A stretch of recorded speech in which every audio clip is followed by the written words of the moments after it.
Welcome to T-SAT. General స్టడీస్లో భాగంగా physical సైన్స్కి సంబంధించినటువంటి అంశాలు తెలుసుకుంటూ ఉన్నాం. ఈ వీడియోలో మనము ధ్వనికి సంబంధించినటువంటి ప్రాథమిక భావనలు, అదేవిధంగా ధ్వని అనేటటువంటి పాఠ్యాంశంలో ఏ తరహా క్వశ్చన్స్ ఏ ఏరియా నుంచి అడిగేటటువంటి అవకాశం ఉందో వాటికి సంబంధించినటువంటి కీలకమైనటువంటి అంశాలు తెలుసుకుంటూ దీన్ని తెలుసుకునే ప్రయత్నం చేద్దాం. సో దీంట్లో ముఖ్యంగా ధ్వని అంటే ఏంటి, దానికి సంబంధించినటువంటి కీలకమైనటువంటి పదజాలాల మీద పట్టు ఉన్నప్పుడు మాత్రమే ఇక్కడ ఈ పాఠ్యాంశం నుంచి వచ్చేటటువంటి క్వశ్చన్స్ని మనం ఆన్సర్ చేయడానికి అవకాశం ఉంది. కాబట్టి ఇక్కడ ధ్వనికి సంబంధించి కనుక మనం చూస్తే మనకు వినికిడి జ్ఞానాన్ని కలిగించేటటువంటి ఒకానొక శక్తి స్వరూపంగా మనం ఇక్కడ ధ్వనిని చెప్తాం.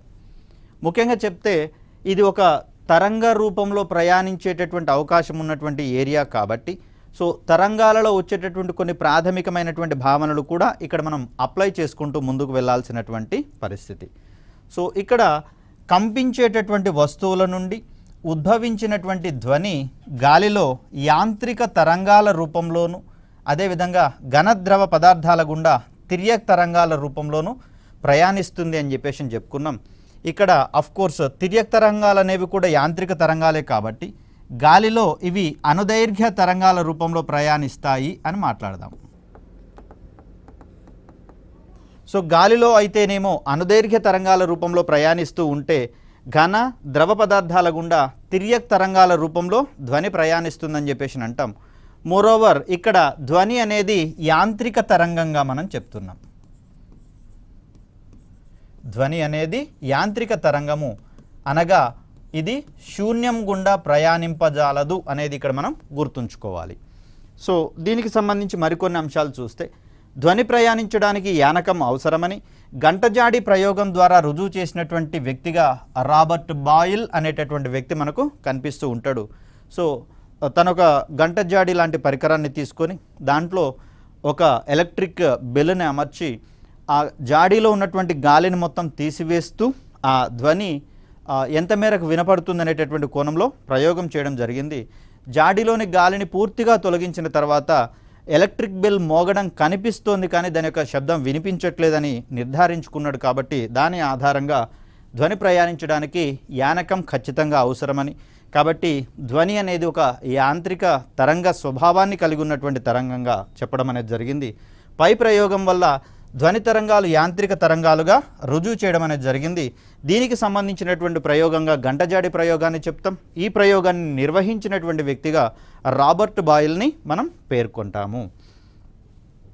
సో దీని తర్వాత మనం మాట్లాడుకోవాల్సినటువంటిది ప్రతిధ్వని. దీన్నే మనం ఎకో అనేటటువంటి పేరుతోటి పిలుస్తాం. ఏదైనా జనకం నుండి వెలువడి ముందుకు ప్రయాణిస్తున్నటువంటి ధ్వని ప్రయాణ మార్గంలో ఏదైనా అడ్డుతలానికి తగిలి వెనుకకు మరలినప్పుడు ఏర్పడేటటువంటి దాన్ని ప్రతిధ్వనిగా మనం చెప్తాం.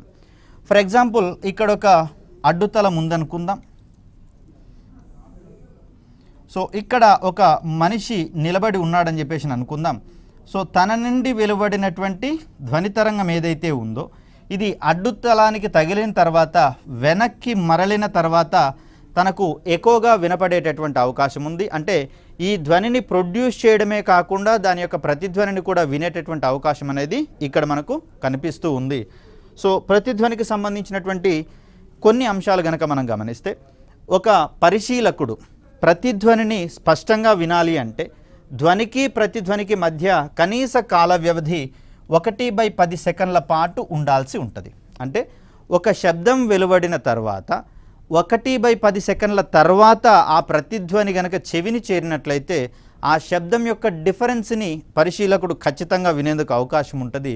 అలా కాకుండా ధ్వని వెలువడిన తర్వాత ప్రతిధ్వని 1/10 సెకండ్ల కాలం లోపలనే గనక తన యొక్క చెవిని చేరినట్లయితే అక్కడ ప్రతిధ్వనిని తను గుర్తించేటటువంటి అవకాశం ఉండదు. ఇక్కడ ధ్వని జనకానికి మరియు పరావర్తన స్థానానికి మధ్య కనీస దూరం అనేది 16.5 మీటర్లు ఉండాల్సినటువంటి అవసరం ఉంది. సో ఇక్కడ చూడండి, స్టేట్మెంట్ రిలేటెడ్ క్వశ్చన్స్ని కనుక మనం ఎక్స్పెక్ట్ చేసే కోణంలో అండర్లైన్ చేసినటువంటి పదాలు ఏవైతే ఉన్నాయో ఈ పదాలు కీలకమైనటువంటి పదాలు కాబట్టి వీటిని మార్చడం ద్వారా స్టేట్మెంట్ వ్యాలిడా కాదనేటటువంటి కోణంలో మనం నిర్ధారించుకోవాల్సి వస్తుంది. సో 1/10 సెకండ్ల కన్నా వేరే ఏ నెంబర్ ఉన్నా కూడా అక్కడ అది స్టేట్మెంట్ ఇన్వాలిడ్ అయ్యేందుకు అవకాశం ఉంది.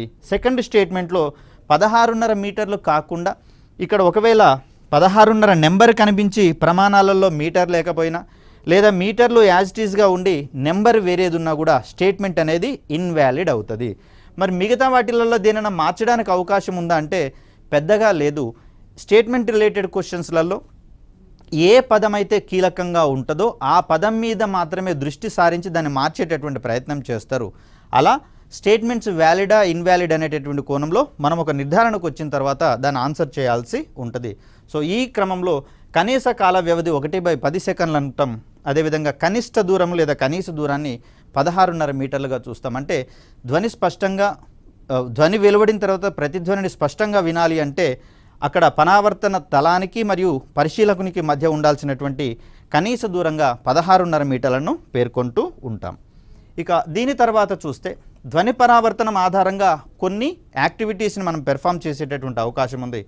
పర్వతాలు కావచ్చు, వివిధ బహుళ అంతస్తుల భవనాల మధ్య ఉన్నటువంటి దూరాన్ని మనం ఖచ్చితంగా కనుక్కోవడానికి అవకాశం ఉంది. ఇది ఏంటంటే గాలిలో ధ్వని వేగము ఎంత అనే దాన్ని బట్టి, అదేవిధంగా ప్రతిధ్వని ఎంత సమయంలో వెనకకు వచ్చిందనేటటువంటి కోణంలో దీన్ని గణించేటటువంటి అవకాశం ఉంది. గాలిలో ధ్వని వేగం అనేది 330 మీటర్స్ పర్ సెకండ్గా చెప్తారు. సో ఆ క్రమంలో ఇది v అవుతుంది.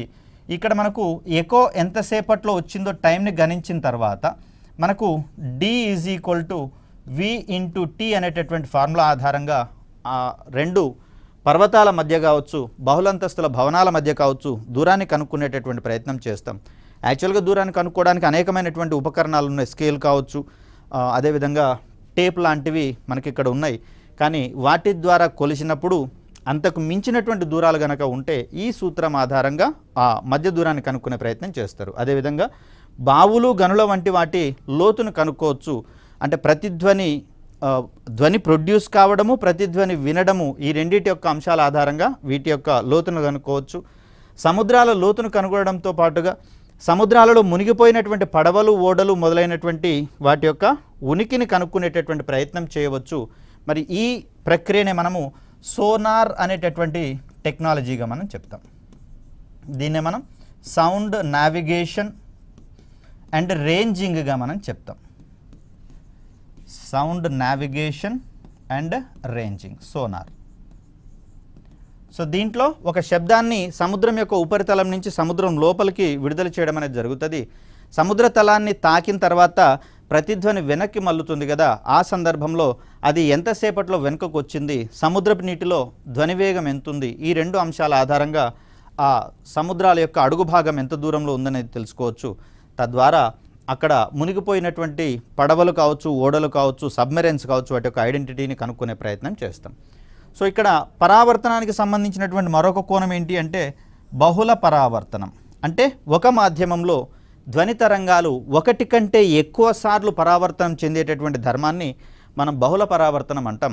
స్టెథోస్కోప్ లాంటి వాటిలలో ధ్వని యొక్క బహుళ పరావర్తనం కనిపిస్తుంది. కాబట్టి ఈ క్రింది వానిలో బహుళ పరావర్తనం ధర్మం ఆధారంగా పనిచేసేటటువంటి వస్తువులు ఏవి లేదా కానివేవి అనేటటువంటి కోణంలో క్వశ్చన్ ఎక్స్పెక్ట్ చేయవచ్చు. పరావర్తన తలాల మధ్య ధ్వని అనేక మార్లు పరావర్తనం చెందడాన్ని బహుళ పరావర్తనంగా చెప్తాం. సో ఏ పరికరాలలో బహుళ పరావర్తనం ఏర్పడుతుందనే కోణంలో క్వశ్చన్స్ని ఎక్స్పెక్ట్ చేయవచ్చు. మరి ఈ కోణంలో చూస్తే మెగాఫోన్ కావచ్చు, స్టెథోస్కోప్, ఈ రెండు ఉపకరణాలలో ఈ ధ్వని యొక్క బహుళ పరావర్తన ధర్మం అనేది మనకు ఉపయోగపడుతుంది. ఇక్కడ బహుళ పరావర్తనం అనే పేరు వచ్చింది కాబట్టి ఇంకొక ఎగ్జాంపుల్ కూడా ఇచ్చే ప్రయత్నం చేద్దాం. వాస్తవానికి ఇది కాంతి అనేటటువంటి పాఠంలో వస్తుంది, కానీ ఇక్కడ మనం దాన్ని కాస్త చెప్పుకోవాల్సి వస్తుంది. ఓఎఫ్సీస్, ఆప్టికల్ ఫైబర్ కేబుల్స్ లేదా దృశ్య తంతువులు అంటాం. సమాచార ప్రసారాలు కావచ్చు, బ్రాడ్బ్యాండ్ కనెక్టివిటీ కావచ్చు, కేబుల్ ప్రసారాలు కావచ్చు, అత్యధిక నాణ్యతతో అందించడానికి ఇటీవల కాలంలో ఓఎఫ్సీలను ఎక్కువగా వాడుతున్నాం. మరి వీటిలలో కూడా కాంతి తరంగాలు అనేవి బహుళ పరావర్తన ధర్మం ఆధారంగా పనిచేస్తాయి. కాబట్టి బహుళ పరావర్తనం ఆధారంగా పనిచేసే వస్తువులు ఏవి అన్నప్పుడు మెగాఫోను, స్టెథోస్కోప్ వచ్చిన తర్వాత ఓఎఫ్సీ కనుక వచ్చింది అనుకోండి. మరి ఈ సందర్భంలో రెండు పేర్లు మాత్రమే మనం చెప్పుకున్నాం, ఓఎఫ్సీ చెప్పుకోలేదు. కాబట్టి అది కాదు అని పొరపాటు పడేందుకు అవకాశం ఉంటుంది. ఓఎఫ్సీలో కూడా బహుళ పరావర్తనం కనిపిస్తుంది. కాకపోతే ఈ రెండిట్లలో ధ్వని తరంగాలు బహుళ పరావర్తనం చెందుతూ ఉంటే ఓఎఫ్సీలో కాంతి తరంగాలు బహుళ పరావర్తనం చెందుతాయి. బహుళ పరావర్తనాల వల్ల ఒక గదిలో వెలువడినటువంటి శబ్దము కొంతకాలంలో ప్రతిధ్వనిస్తూ 1/10 సెకండ్ల కంటే తక్కువ కాలంలో వాస్తవ ధ్వనితో కలిసి ప్రయాణం చేసినప్పుడు ప్రతినాదము రివర్బరేషన్ అనేది ఏర్పడుతుంది.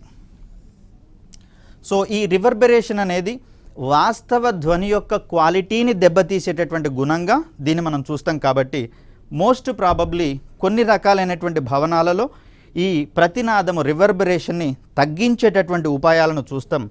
ఆ పదార్థాల మీద కూడా మనం ఒక క్లారిటీతో ఉండాల్సినటువంటి అవసరం ఉంది.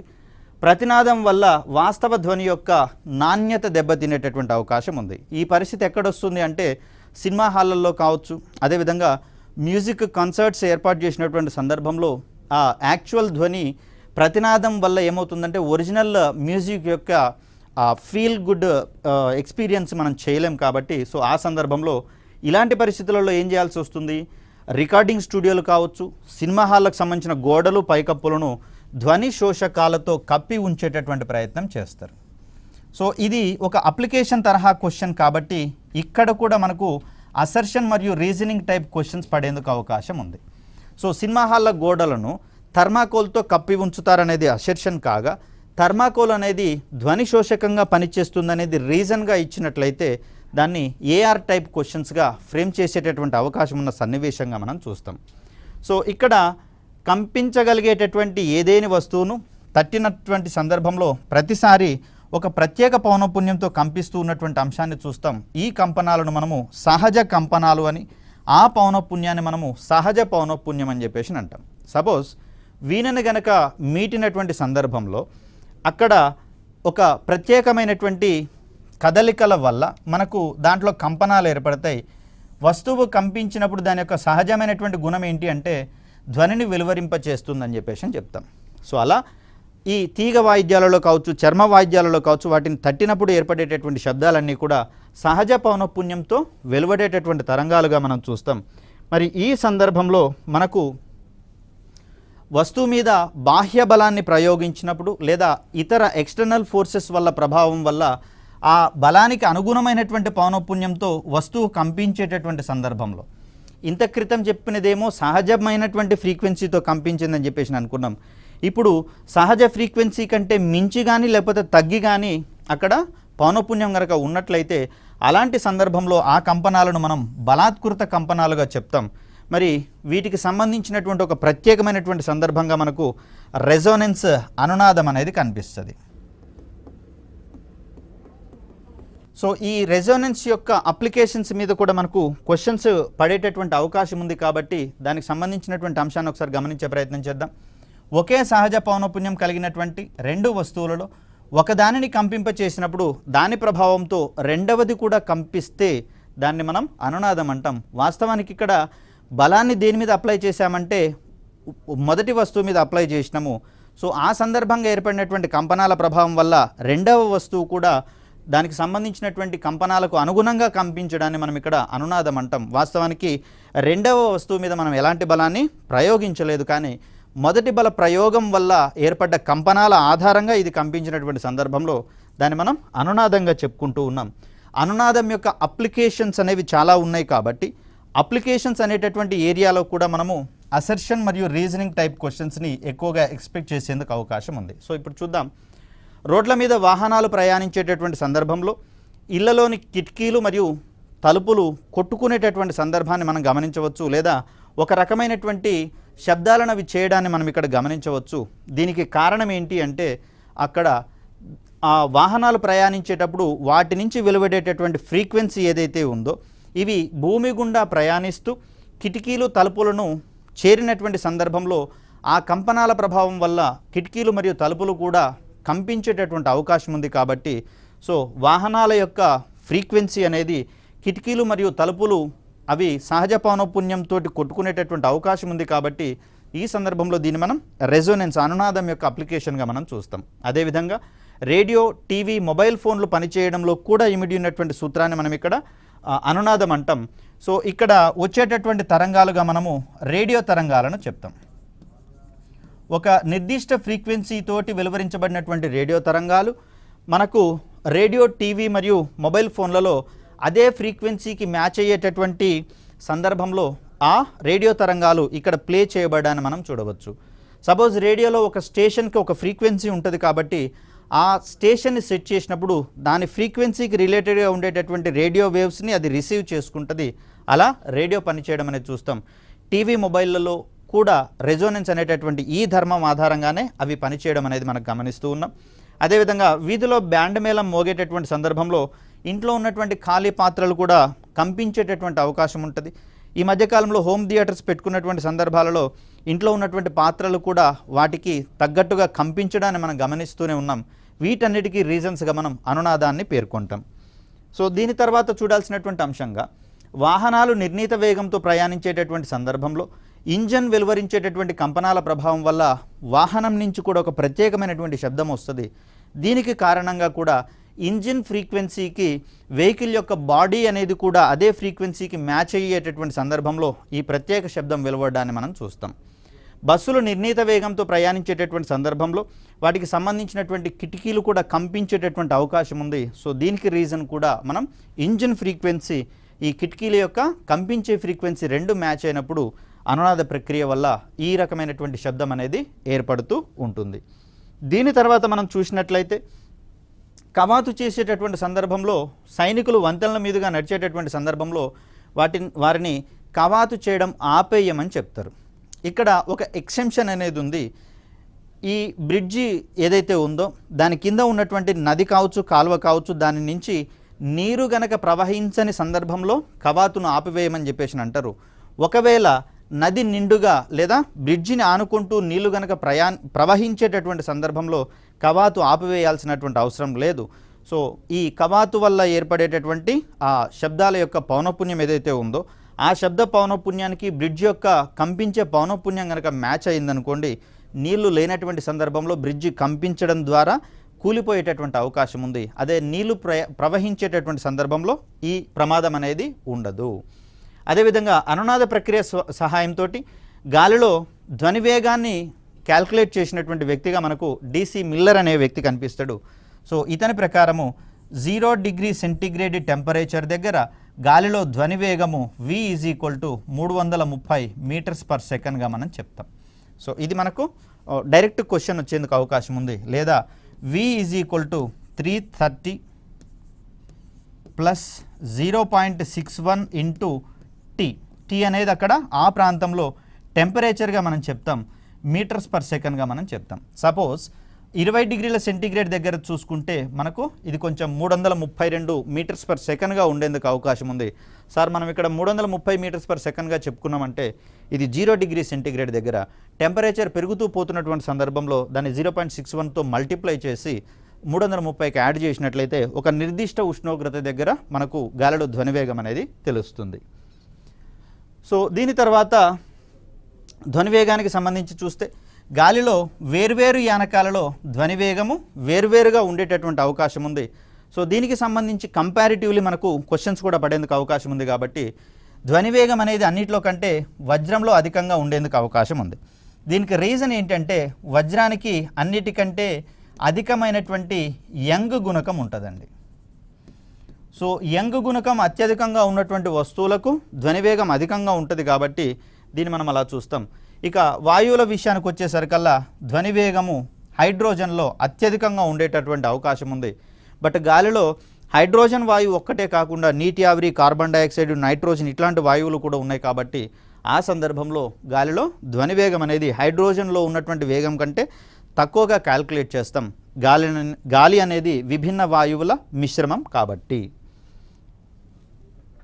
సో గాలిలో ధ్వనివేగానికి సంబంధించి మరి పరిశోధనలు చేసినటువంటి వ్యక్తులుగా DC మిల్లర్తో పాటుగా సర్ ఐజాక్ న్యూటన్ కూడా మనకు కనిపిస్తాడు.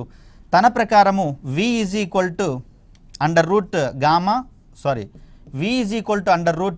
P/Dగా దీన్ని మనం చెప్తాం. సో ఈ సందర్భంలో మనం గమనిస్తే P అనేది మనకు లవం పార్ట్లో ఉంది, D అనేది మనకు హారం పార్ట్లో ఉంది. సో D అంటే మనం సాంద్రత అని చెప్తాం. ఆ సందర్భంలో గాలిలో ధ్వనివేగం అనేది ఇన్వర్స్లీ ప్రపోర్షనల్ టు D లేదా గాలి యొక్క సాంద్రతకు విలోమానుపాతంలో ఉంటుందని చెప్పేసి చెప్తాం. అంటే గాలి యొక్క కణాల సాంద్రత తగ్గితే గాలిలో ధ్వనివేగం పెరుగుతుందని, గాలి కణాల సాంద్రత తగ్గితే పెరుగుతుందని, గాలి కణాల సాంద్రత పెరిగితే గాలిలో ధ్వని వేగము తగ్గుతుందనేటటువంటి అంశాన్ని ఇక్కడ మనం గుర్తుంచుకోవాలి. సో ఆ కోణంలో చూస్తే సాంద్రత గనక పెరిగిందనుకోండి గాలిలో ధ్వని వేగం v విలువ అనేది తగ్గుతుంది, ఎందుకంటే విలోమ సంబంధంలో ఉంది కాబట్టి. ఒకవేళ d విలువ గనక తగ్గిందనుకోండి ఆ సందర్భంలో గాలిలో ధ్వని వేగం అనేది పెరిగేటటువంటి అంశాలుగా మనం చూస్తాం. సో న్యూటన్ ఇచ్చినటువంటి ఈ సమీకరణం ఏదైతే ఉందో దీని ప్రకారము ప్రెషర్ యొక్క ప్రభావము గాలిలో ధ్వని వేగం మీద ఏమీ ఉండదు, కేవలం సాంద్రత యొక్క ప్రభావం మాత్రమే ఉంటుందని చెప్పేసి చెప్పుకోవడం జరిగింది.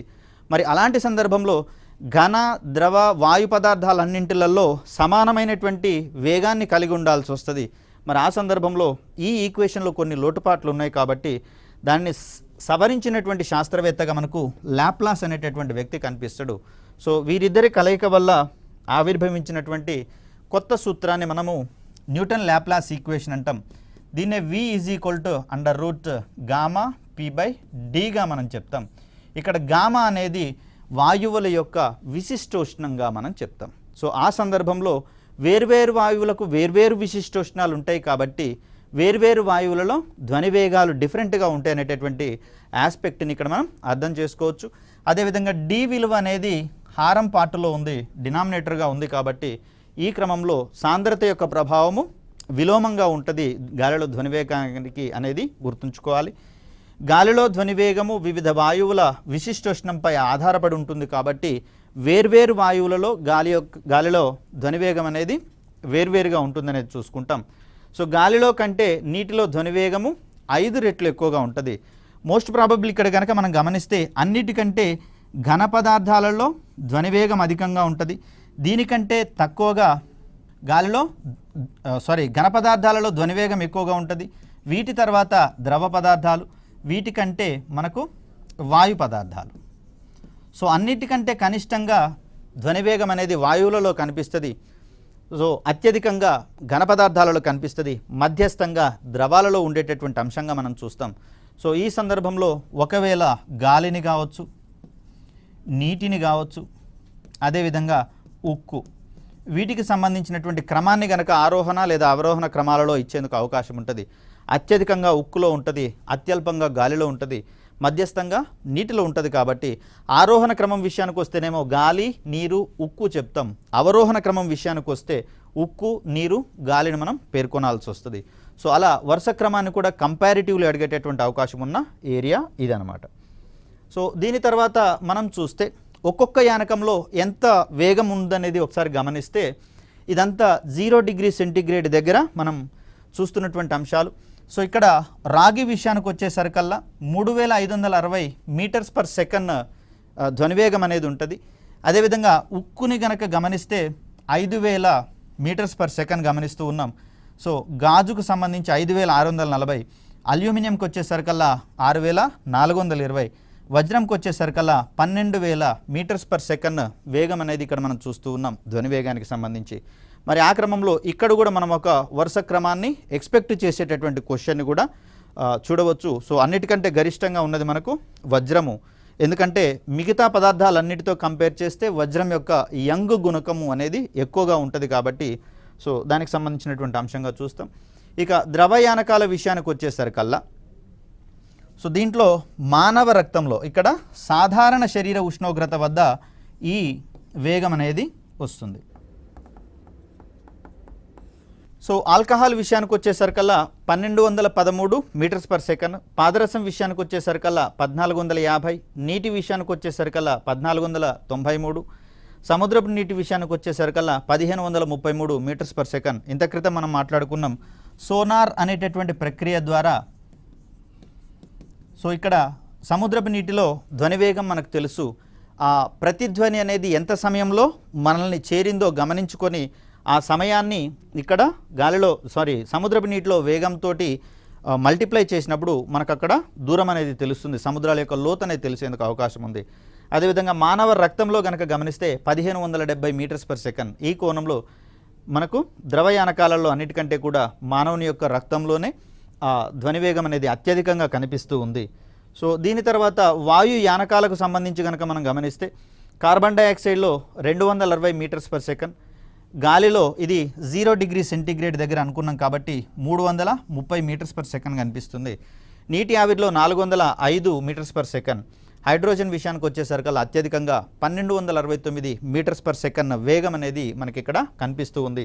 సో అలా వీటిని మనం కంపారిటివ్లీ చూసుకోవాల్సినటువంటి అవకాశం ఉన్న ఏరియాగా మనం చూస్తాం. వేటిలో ఎక్కువ ఉంది, వేటిలో తక్కువ ఉంది అనేటటువంటి కోణంలో ఇక్కడ మనం క్వశ్చన్స్ని ఎక్స్పెక్ట్ చేసేందుకు అవకాశం ఉంది.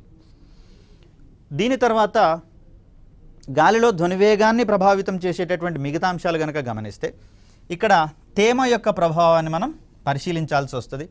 గాలిలో గనక తేమ పెరిగిందనుకోండి, సో ఆ సందర్భంలో గాలి కణాల యొక్క సాంద్రత తగ్గేటటువంటి అవకాశం ఉంది. సో ఇంత క్రితం మనం మాట్లాడుకున్నాం, గాలిలో తేమ పెరిగినటువంటి సందర్భంలో గాలి కణాల యొక్క సాంద్రత తగ్గేందుకు అవకాశం ఉందని. ఈ సందర్భంలో అక్కడ ధ్వని వేగం అనేది పెరిగేటటువంటి అవకాశం ఉందని చెప్పేసి మాట్లాడుకున్నాం. కాబట్టి తేమ గాలిలో ధ్వని వేగం అనేది అత్యధికంగా ఉంటుందనేది గుర్తుపెట్టుకోవాలి. తర్వాత సాంద్రత విషయానికి వచ్చేసరికల్లా గాలిలో ధ్వని వేగం అనేది గాలి కణాల సాంద్రతకు విలోమానుపాతంలో ఉంటుందని ఇంత క్రితం మనం చెప్పుకున్నాం. సో ఆ సాంద్రత తగ్గితే ధ్వని వేగం పెరుగుతుంది, సాంద్రత పెరిగితే ధ్వని వేగం తగ్గుతుంది అనేటటువంటి అంశాన్ని ఇక్కడ మనం గమనించుకోవాలి. సో దీని తర్వాత ఉష్ణోగ్రతకు సంబంధించి కనుక మనం గమనిస్తే గాలిలో ఈ ఉష్ణోగ్రత పెరిగిందనుకోండి, గాలి యొక్క ఉష్ణోగ్రత పెరిగినప్పుడు గాలి వేడెక్కి తేలికై పైకి పోతుంది అనుకున్నాం. ఈ సందర్భంలో గాలిలో ఈ గాలి కణాల యొక్క సాంద్రత అమాంతం తగ్గేటటువంటి అవకాశం ఉంది. కాబట్టి ఈ సందర్భంలో గాలిలో ధ్వనివేగం పెరిగేటటువంటి అవకాశం ఉంది. సో టెంపరేచర్కి ధ్వనివేగానికి మధ్యలో అనులోమానుపాతం అని చెప్పేసి అనుకుంటున్నాం. T is directly proportional to V. కాబట్టి ఉష్ణోగ్రత పెరిగినటువంటి సందర్భంలో మనకు ఇక్కడ ధ్వనివేగం పెరుగుతుందని, ఉష్ణోగ్రత తగ్గుతున్నటువంటి సందర్భంలో మనకు గాలి కణాల యొక్క సాంద్రత ఎక్కువగా ఉండే అవకాశం ఉంది. కాబట్టి ఈ సందర్భంలో మనము గాలిలో ధ్వనివేగం కూడా తగ్గేటటువంటి అవకాశం ఉందని చెప్తాం. కాకపోతే ఇక్కడ ఈ సందర్భంలో తేమ యొక్క ప్రభావం గనక ఎక్కువగా ఉన్నప్పుడు ఈ విలువ మారేటటువంటి అవకాశం ఉంది. ఇక్కడ తేమ యొక్క ప్రభావం లేకుండానే ఉష్ణోగ్రత ప్రభావాల గురించి మాట్లాడుకుంటున్నాం కాబట్టి ఈ రకమైనటువంటి ఎక్స్ప్లెనేషన్గా మనం చెప్తాం. ఇక్కడ చూడండి, ఒక క్యాల్కులేషన్, ఉష్ణోగ్రత అనేది 1 డిగ్రీ సెంటీగ్రేడ్ పెరిగితే ఇక్కడ ధ్వనివేగం అనేది 0.61 మీటర్స్ పర్ సెకండ్ పెరిగేటటువంటి అవకాశం ఉన్నటువంటి అంశంగా మనం చూస్తూ ఉన్నాం. దీని తర్వాత మనం చెప్పుకోవాల్సింది పీడనానికి సంబంధించి. పీడనంలోని వ్యత్యాసాలకు గాలిలో ధ్వనివేగము ఏ విధమైనటువంటి మార్పులకు లోను కాదు. కాబట్టి ధ్వనివేగాన్ని ప్రభావితం చేసేటటువంటి అంశాల మీద ఒక క్లియర్ కట్ ఐడియా అనేది మనకు ఉండాల్సి వస్తుంది. సపోజ్ వేసవి కాలాన్ని శీతాకాలాన్ని కనుక మనం కంపేర్ చేస్తే,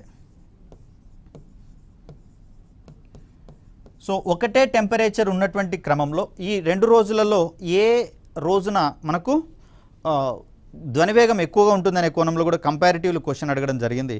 ఫర్ సపోజ్ ఒక రోజున 30 డిగ్రీల సెంటీగ్రేడ్ వేసవిలో ఉంది, శీతాకాలంలో కూడా అదే టెంపరేచర్ నమోదైనటువంటి సందర్భంలో మరి ఇక్కడ వేసవి పరిస్థితులలో అయితేనేమో గాలిలో తేమ తక్కువగా ఉంటుంది, శీతాకాలం విషయానికి వచ్చేసరికి గాలిలో తేమ ఎక్కువగా ఉంటుంది. కాబట్టి మరి మనం ఇంత క్రితమే మాట్లాడుకున్నాం, వాయువులలో ధ్వనివేగం అనేది తక్కువ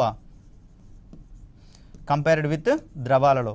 మరి ఆ సందర్భంలో ద్రవాలలో ధ్వనివేగం ఎక్కువగా ఉంటుంది. కాబట్టి శీతాకాలంలో ఒకటే టెంపరేచర్ నమోదైనటువంటి ఈ పరిస్థితులలో, శీతాకాలంలో ఉన్నటువంటి పరిస్థితులలో గాలిలో తేమ అధికంగా ఉంటుంది. కాబట్టి ఆ సందర్భంలో శీతాకాలంలో 30 డిగ్రీల సెంటీగ్రేడ్ నమోదైనటువంటి రోజున ధ్వనివేగం ఎక్కువగా ఉంటుంది అనేటటువంటి అంశాలను ఇక్కడ మనం చూసుకోవాలి. సో ఇలా మనకు స్టేట్మెంట్ రిలేటెడ్ అన్నప్పుడేమో సారూప్యత ఉన్నటువంటి స్టేట్మెంట్స్ కనుక కనిపించిన సందర్భాల్లో స్టేట్మెంట్ రిలేటెడ్ క్వశ్చన్స్ పడేటందుకు అవకాశం అనేది ఎక్కువగా ఉంటుంది. ఇక్కడ అందువల్ల,